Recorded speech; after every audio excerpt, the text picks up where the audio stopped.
નમસ્કાર વિદ્યાર્થી મિત્રો, આજે આપણે 16 માર્ચ, 17 માર્ચ અને 18 માર્ચના રોજ એનટીપીસીનું જે ગ્રેજ્યુએટ લેવલનું પેપર લેવાનું છે તેનું એનાલિસિસ જોઈએ તો કે 16, 17 અને 18 માર્ચ 2026ના રોજ લેવાયેલ આરઆરબી એનટીપીસી પરીક્ષાના ત્રણેય દિવસના શિફ્ટ વાઇઝનું આપણે મહત્વના ટોપિકનું અને પ્રશ્નોની ઊંડાણપૂર્વક વિશ્લેષણ જોઈએ. તો પહેલો વિભાગ છે સામાન્ય જ્ઞાન એટલે કે જનરલ અવેરનેસની અંદર. તો કે આ વિભાગની અંદર સ્ટેટિક જીકે અને કરંટ અફેરનું મિશ્રણ જોવા મળ્યું છે. એટલે કે કરંટ અફેર અને જીકેની અંદર 8-9 માર્કનું તો કરંટ અફેર જોવા મળે છે. તો ઇતિહાસની વાત કરીએ તો કે મુઘલ સામ્રાજ્ય છે, બૌદ્ધ ધર્મ છે અને 1857ના સંગ્રામમાંથી પ્રશ્નો પૂછાયા છે. દાખલા તરીકે ગાંધીજીનું પ્રથમ આંદોલન ક્યાં કયું હતું, એવી રીતના પ્રશ્નો જોવા મળ્યા છે. ત્યારબાદ આપણે બંધારણની અંદર જોઈએ તો કે મૂળભૂત અધિકારો જેમ ફંડામેન્ટલ રાઇટ્સ એટલે કે પંચાયતી રાજ અને કલમ 324 ચૂંટણી પંચ વિશે પ્રશ્નો જોવા મળ્યા. ત્યારબાદ આપણે ભૂગોળ જોઈએ તો કે ભારતની નદીઓ જોઈએ કે ગંગા અને નર્મદાની સહાયક નદીઓ કઈ, તેવી જ રીતે કે રાષ્ટ્રીય ઉદ્યાન અને વસ્તી ગણતરી 2011ના આધારે પ્રશ્નો જોવા મળ્યા. હવે આપણે કરંટ અફેરની અંદર જોઈએ તો કે કરંટ અફેરમાં ખાસ કરીને તાજેતરના રમતગમતના પુરસ્કારો જોવા મળ્યા, ચેમ્પિયન ટ્રોફી વિશેના પ્રશ્નો જોવા મળ્યા, વર્લ્ડ કપ વિશેના પણ પ્રશ્નો જોવા મળ્યા છે. ત્યારબાદ જોઈએ તો કે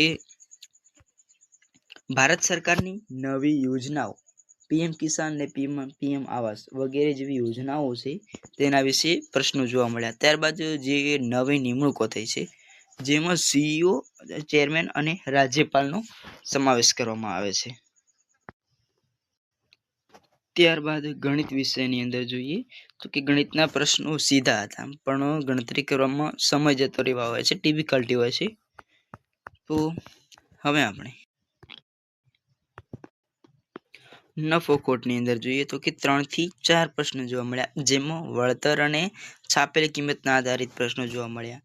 ત્યારબાદ ચક્રવૃત્તિ વ્યાજની અંદર જોઈએ એમાં પણ 2 થી 3 પ્રશ્નો જોવા મળ્યા જેમાં 2 અને 3 વર્ષના વચ્ચેનું તફાવત, વ્યાજ વચ્ચેનો તફાવત છે તેના આધારે દાખલાઓ જોવા મળ્યા છે. ત્યારબાદ સરેરાશ અને ટકાવારી એમ કરીને 4 થી 5 પ્રશ્નો એના જોવા મળ્યા. ત્યારબાદ વર્ગના વિદ્યાર્થીઓની સરેરાશ ઉંમર આધારિતના પ્રશ્નો જોવા મળ્યા, એ પણ સરેરાશની અંદર જ આવે છે. ત્યારબાદ અંકગણિત એટલે કે એલ્જેબ્રા એના પણ પ્રશ્નો જોવા મળ્યા અને સમીકરણ વાળા પ્રશ્નો જોવા મળ્યા જેમ કે 2/x વત્તા 1/x વાળા સમીકરણના આધારે પણ પ્રશ્નો જોવા મળ્યા. ત્યારબાદ ભૂમિતિ અને નળાકાર અને ગોળાનું ઘનફળ, ભૂમિતિની અંદર આટલા બધા પ્રકારના પ્રશ્નો જોવા મળ્યા છે. હવે આપણે રીઝનિંગની અંદર જોઈએ તો કે રીઝનિંગમાં લોજિકલ રીઝનિંગ પર વધુ ભાર મૂકવામાં આવ્યો હતો જેમાં સીટિંગ એરેન્જમેન્ટ એટલે કે વર્તુળાકાર ટેબલ પર 6 થી 8 લોકો બેઠા હોય તેવા પ્રકારના પ્રશ્નો હોય છે પરંતુ તે થોડા અઘરા જોવા મળે છે. હવે બ્લડ રિલેશનની વાત કરીએ તો કે ઈશારાવાળા પ્રશ્નો હોય છે, પોઇન્ટિંગ ઓફ ફોટોગ્રાફ્સ એવા પ્રશ્નો જોવા મળે છે. ત્યારબાદ કોડિંગ ડીકોડિંગ જેમાં અક્ષરોની અદલા બદલી અને વિરોધી મૂળાક્ષર ઓપોઝિટ લેટર્સ એવા પ્રશ્નો જોવા મળે છે. ત્યારબાદ જોઈએ કોડિંગ ડીકોડિંગ આપણે જોઈ લીધું.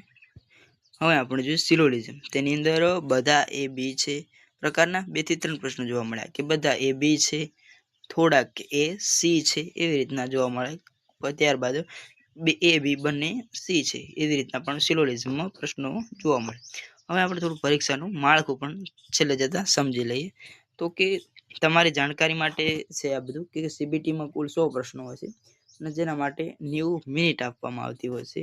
જેમાં હવે જનરલ અવેરનેસ 40 માર્કનું હોય, મેથેમેટિક્સ 30 માર્કનું હોય અને રીઝનિંગ 30 માર્કનું હોય અને 1/3 નેગેટિવ માર્કિંગ હોય છે જેથી દરેક ખોટા જવાબ દીઠ 0.33 માર્ક કપાતા હોય છે. હવે આપણે તારણ જોઈએ કે તમારે હવે શું કરવું, જેને કેવી રીતના આધારે તમારે સારું ટાર્ગેટ રાખી શકીએ. જેમાં તારણ જોઈએ તો કે 16 થી 18 માર્ચના પેપરને જોતા એવું લાગે છે કે જો તમે ગણિતના સૂત્રો છે, રીઝનિંગની પ્રેક્ટિસ સારી રાખી છે તો તમે આરામથી 80+ પ્રશ્નો સાચા કરી શકો છો. કરંટ અફેરની વાત કરીએ તો કે 2025ના આખા વર્ષનું કરવું હિતાવહ છે. તો કે કરંટ અફેર છે એ તમારે ખાસ કરીને 2025ના એન્ડ અને આપણો 2026ના જે જેટલા પણ મહિના ચાલ્યા છે એનું કરંટ અફેર ખાસ જોઈ લઉં. અને ખાસ કરીને યોજના છે, ખાસ કરીને યોજનાઓ છે.